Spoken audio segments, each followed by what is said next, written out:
जय भीम साथियों। मैं इंजीनियर हरदीप सिंह चुंबर पटियाला से आज बाबा साहेब डॉक्टर भीमराव अंबेडकर साहेब का एक और भाषण वीजा की प्रकीशा किताब के पाठक्रम का दूसरा पाठ की वीडियो नंबर 17 की 3 आपसे साझा करेंगे। बाबा साहेब ने अपनी किताब वीजा के लिए प्रतीक्षा में लिखा है और 17 की 2 नंबर वीडियो में बाबा साहेब ने जिक्र रहा था कुछ और धर्मांध पारसियों की भीड़ ने मेरी पिटाई कर दी होती और संभवतः मार ही दिया होता। अब हम आगे की बात करते हैं। मेरी नम्रता और मेरी चुप्पी ने इस दुर्भाग्य को टाल दिया। उनमें से एक ने पूछा कि कमरा कब खाली करने का मेरा इरादा है। उस समय मेरे लिए सिर छिपाने की जगह मेरे लिए मेरे जीवन से अधिक महत्वपूर्ण थी। इस प्रश्न में की गई धमकी बहुत बड़ी थी।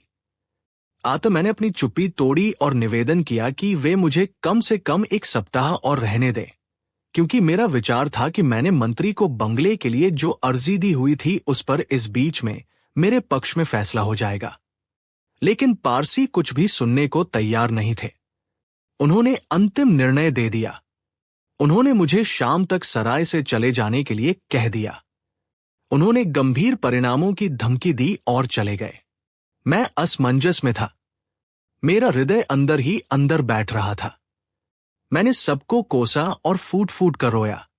अंततः मुझे उस सिर छिपाने की जगह से, जो मेरे लिए बड़ी कीमती थी, वंचित कर दिया गया।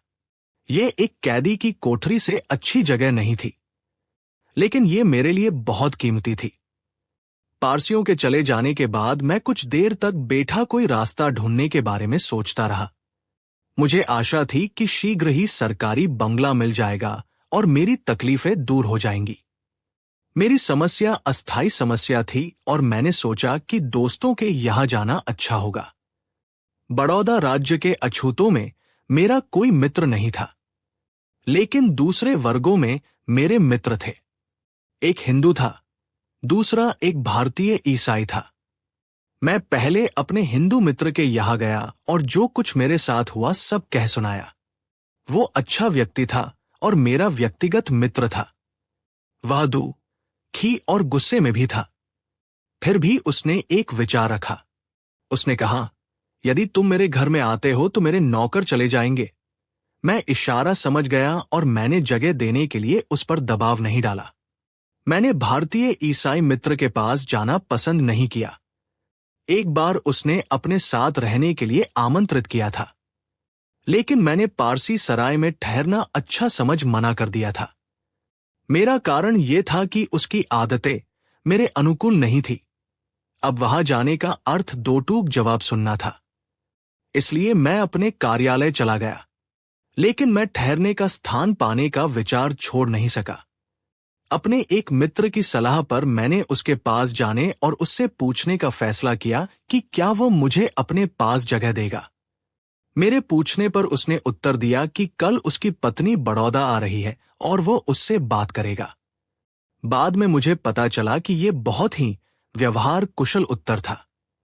वो और उसकी पत्नी मूल रूप से ऐसे परिवार से थे जो जाति के ब्राह्मण थे और ईसाई बनने के बाद पति के विचार तो उदार हो गए थे, लेकिन पत्नी रूढ़िवादी रही और वो एक अछूत को अपने घर में रखने के लिए कभी तैयार न हुई होती। इस प्रकार आशा की अंतिम किरण भी जाती रही। जब मैं अपने भारतीय ईसाई मित्र के घर से चला तो शाम के 4 बजे थे। मेरे सामने सबसे बड़ा प्रश्न था कि कहाँ जाऊं।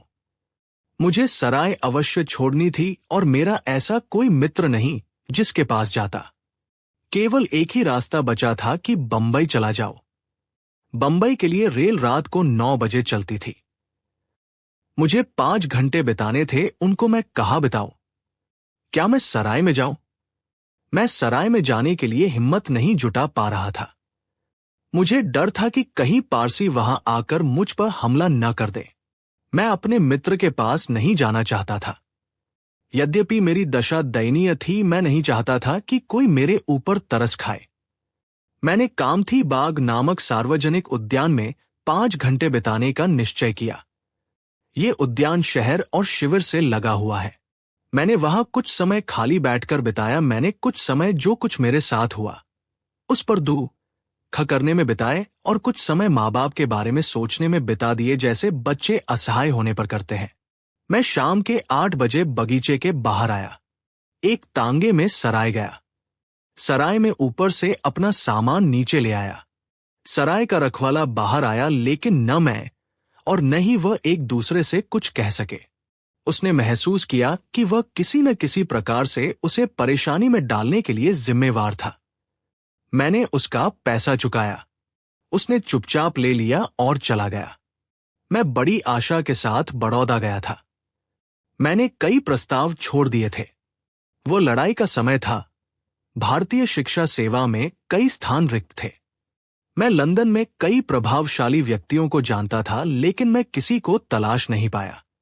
मैंने सोचा कि मेरा पहला कर्तव्य बड़ौदा के महाराजा को अपनी सेवाएं अर्पित करना है, जिसने मेरी पढ़ाई का खर्च उठाया था। लेकिन मुझे केवल 11 दिन ठहरने के बाद बड़ौदा छोड़ना पड़ा और बंबई वापस आना पड़ा। लाठियों से लैस भीति की तरह मेरे सामने खड़े 1 दर्जन पारसी और उनके सामने दया की भीख मांगते हुए मेरे भयभीत खड़े होने का दृश्य 18 वर्ष की लंबी अवधि के पश्चात भी मेरी दृष्टि से विलीन नहीं हुआ है। मुझे अब भी वह दृश्य बड़ी अच्छी तरह याद है, और मुझे अब भी जब उसकी याद आती है तो मेरी आंखों में आंसू आ जाते हैं। उस समय मुझे पहली बार मालूम हुआ कि एक व्यक्ति जो एक हिंदू के लिए अछूत है, वो एक पारसी के लिए भी अछूत है। ऐसे बाबा साहेब ने अपने लेख को पूरा कर दिया। तो ठीक है भाई, हम बाबा साहेब की विचारधारा को समझने के लिए वीडियो बनाते रहेंगे। आप वीडियो देखते रहें, लाइक, शेयर और सब्सक्राइब करके हमारा हौसला बढ़ाते रहें।